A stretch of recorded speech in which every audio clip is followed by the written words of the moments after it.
really wanting What's going on, everybody? togetherness, and I really think Gigi's homemade spaghetti with homemade meatballs, it's just really tasty. a spicy sausage, I think this was the first time for all of us, right? Having reindeer. Yeah. salad with Olive Garden Italian dressing. I am here representing the Midwest. I made I'm hungry. Getting right on into it. I love the honey and the heat on the wings. That sweetness with the chili, it really warms your mouth. But I also have a lot of flavor in there too. I agree. This dish feels very much St. Louis, you know, being able to kick back and have some wings. But I do think that your salad is not adding a whole lot to the dish. I do think that it's lacking a little salt. Even just a little acid will give you a little more flavor. Okay. Doug, come on down. Chefs, I'm from the Northeast region, and I made what I call the Pittsburgh pocket, because in the Pittsburgh region, we love foods that are stuffed. I really love the sauce. Pittsburgh is the home of ketchup, right? But I really love the bit of onion actually in here and the bit of pickle. But the flavor of the cheese kind of took over the pocket for me. I agree, Doug. I was like, oh my gosh, ham, yes. Pickles, yes. Pastry, yes. But then I bit into it, and the back half of it was under-baked dough. But I like everything that you have in it. Thank you so much. Tim, come join us. I'm from the South Atlantic region, and I made the low country crab cake with a spicy remoulade and a Carolina slaughter. The sauce is really, really delicious. It has just the right amount of creaminess to complement the crab cake and just the right amount of spice. I agree. It feels like South Carolina, and I think your broth has tons of flavor. There is nothing lacking. Marcella. I'm here representing New England, and so I made food to the chefs with me with little neck clams. This is a beautiful bowl of clams. I'm not getting any sand, so that's great. And I also love that you made it frothy, because the liquid has really gone into the pasta, and you can taste that clam. I would only say some of That looks good. Perfect, and some did taste a little overcooked, but the flavor was magnificent. Thank you. Ingrid, come join us. Hello. I represent the South Atlantic. I made a chicken and vegetable casserole with a buttermilk biscuit. This really reminds me of something that you would eat in North Carolina. Just very, very hearty. The biscuit on top, I just want to dive into it. I agree, and this totally feels like that sort of comfort food vibe you want, but all the vegetables shine. Thank you. John, come join us. Howdy, judges. Howdy, John. I'm from the Southwest, and I made you all chicken fried steak with mashed potatoes. Did you bring your own plates? I did. I collect indigenous Mexican pottery. I thought it would be important for you all to see.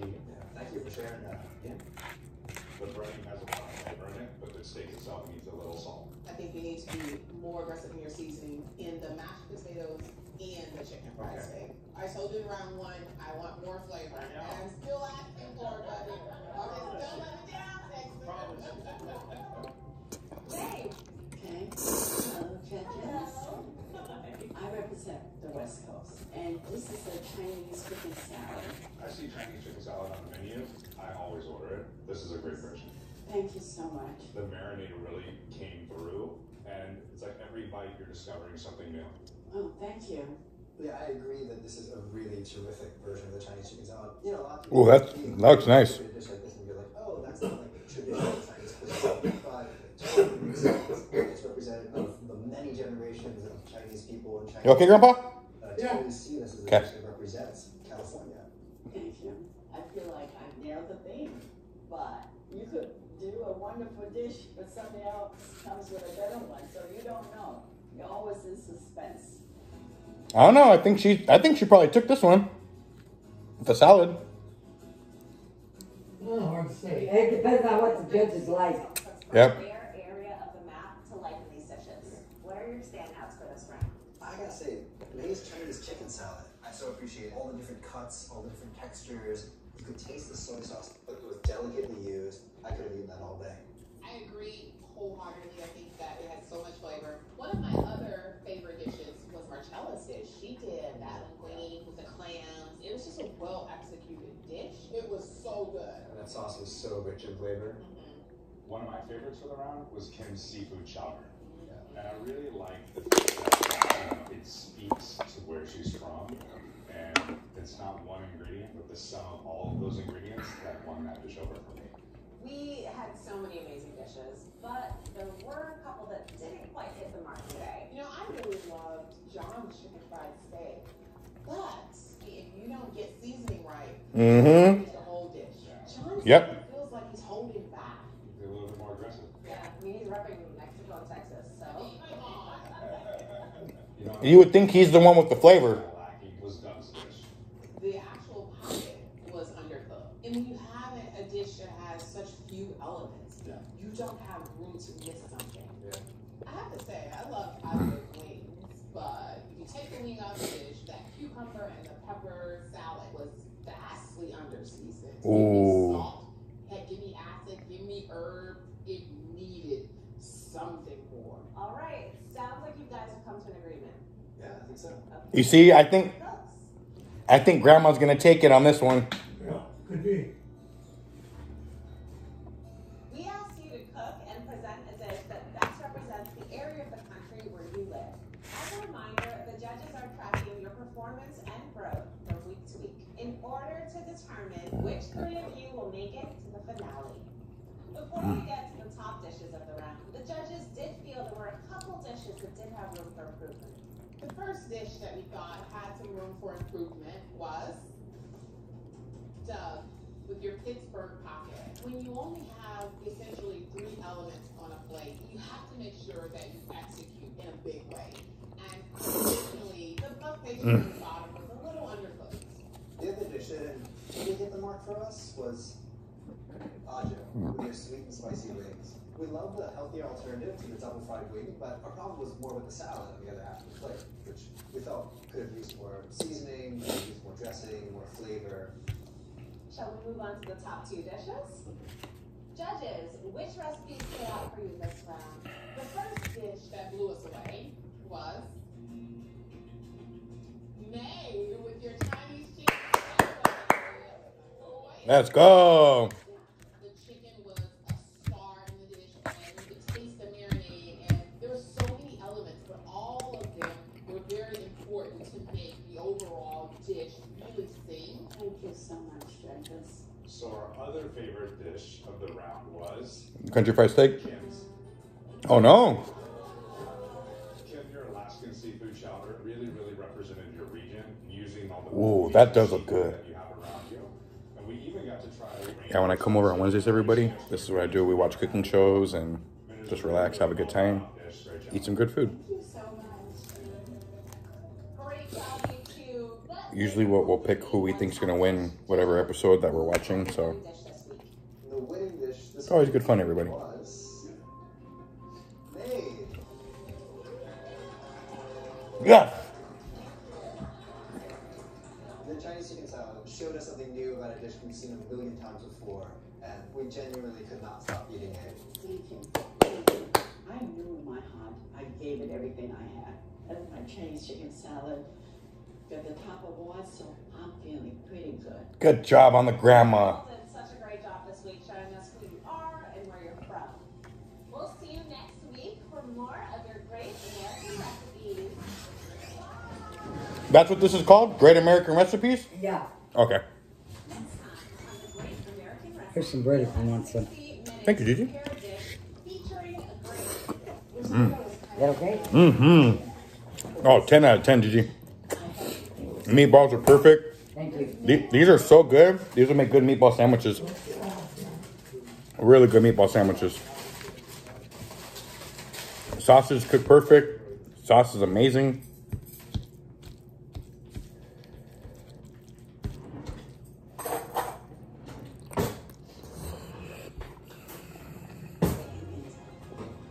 To see hundreds of miles of tracks. Clearing the way. So you arrive.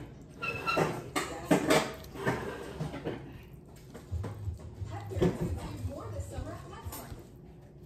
As coverage on television, exclusive inside look at the American political machine with Sean Spicer at 7. Unmatched analysis and historical perspective from Bill Riley at 8. Check it take from Jesse Kelly at 9. Where? It's must-see TV in prime time every night. First TV. Want to watch O'Reilly now or later? Oh, go ahead and put it on. The first. I'm not watching him. This is your Straight Arrow News update on the first.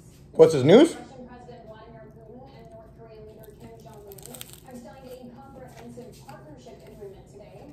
Two countries that are adversaries of the U.S. strengthening their ties. And one of Putin's first visit to North Korea in more than 2 decades. Uh-oh. That's not good. No. Especially what's going on over Cuba. Filled with music and cheering crowds. The two then headed off for a summit as Putin thanked Kim for the North's support in Russia's war with Ukraine, adding Moscow is fighting the imperialist policy of the United States and its allies. Kim replying that he promises full support and solidarity to Russia in what he calls Russia's special military operation in Ukraine. The two leaders then sat down for a 2-hour meeting before signing the partnership agreement. The two countries strengthening their relationship as both face multiple global sanctions. North Korea over its weapon program and Russia over the conflict in Ukraine. U.S. officials believe North Korea is providing weapons to Russia in the war. Both Russia and the North deny those allegations. A U.S. soldier has been sentenced to nearly 4 years in a Russian penal colony after being found guilty by a Russian court of stealing money from his girlfriend and threatening to kill her.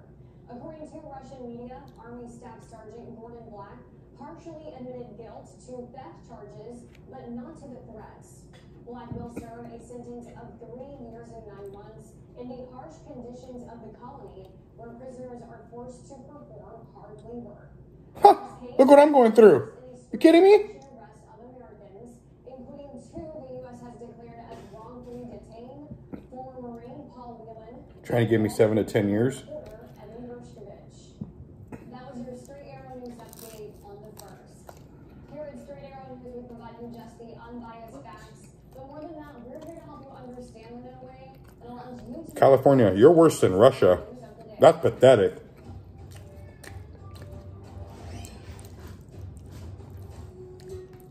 That's sad, huh, Gigi?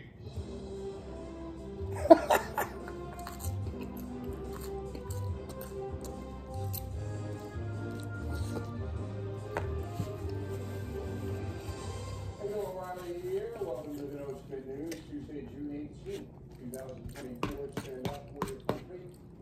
So I have some bad news to report to you, and it doesn't affect you per se, but it certainly affects me, the No Spin News, and BillO'Reilly.com. We made a serious mistake last night. That was yesterday.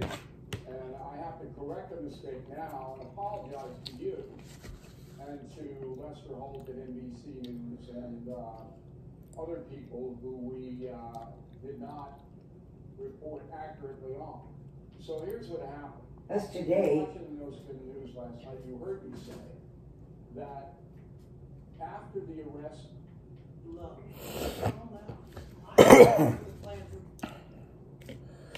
Whew.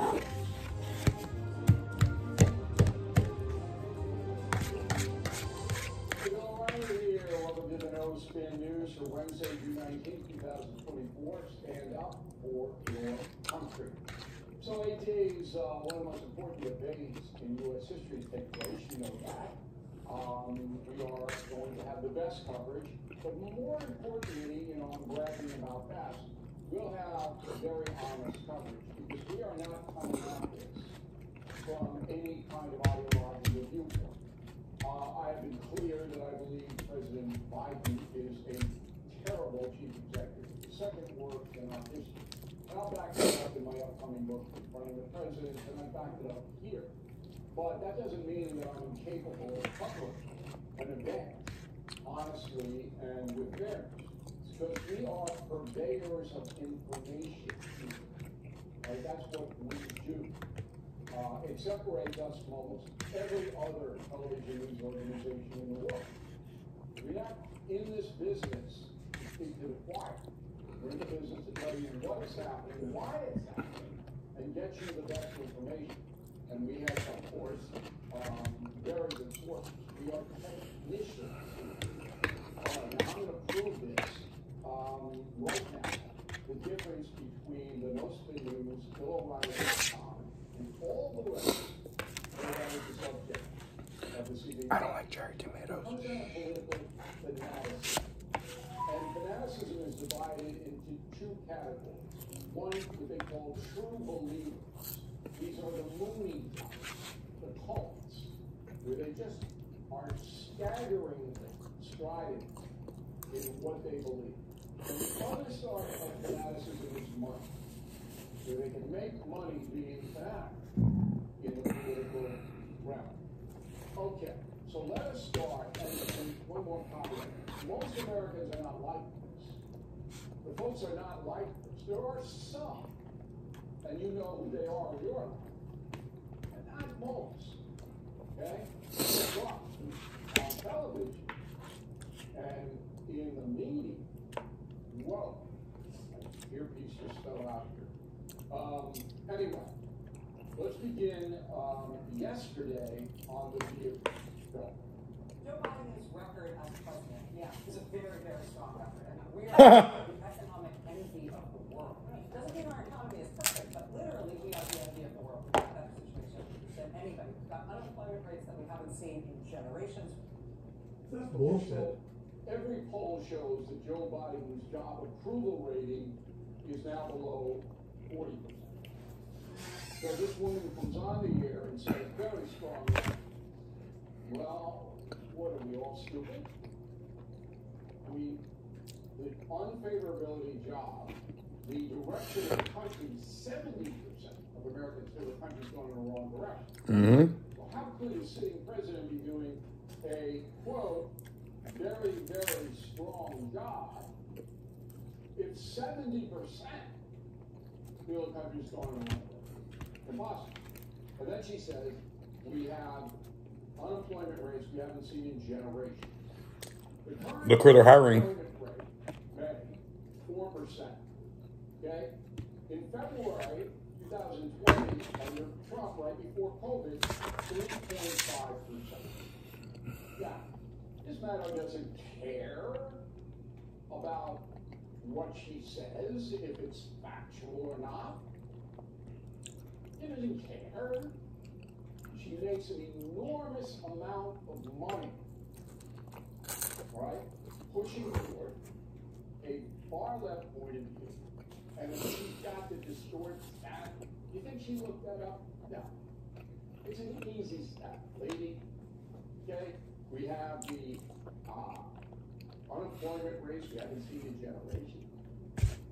Yeah, we saw 4 years ago before COVID, lower. Okay. Then we have on the right, not as significant as on the left, because remember, the corporate media, NBC News and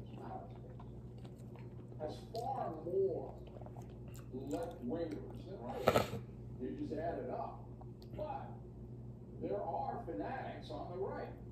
Go. But the Democrats were very tactical, folks. They're not stupid. They understand that it doesn't matter if these illegals voted. It doesn't. I mean, it's terrible. Obviously, if they do, they broke the law. All Democrats do not want illegal aliens to vote. Now, the far left does, but he didn't define it that way. He said the Democrats, no. And if you were to believe that, then every Democrat in the country is fostering law breaking because it's illegal to vote if you're not a U.S. citizen. Every day.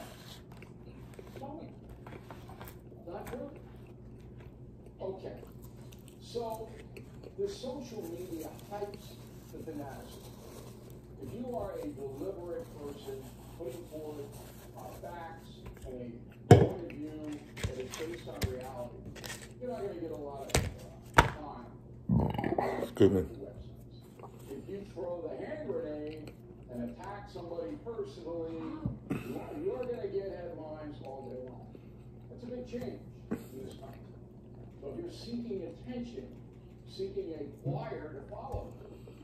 You throw those bombs, all right? Because so you don't pick them up because they want clicks. They want 10 out of 10. Meatballs, sausage, sauce, noodles, everything, salad, bread. 10 out of 10. Peace, love, respect, and honor. God bless and protect you all. I'll see you all soon, everybody. Let's go. Gigi's cooking.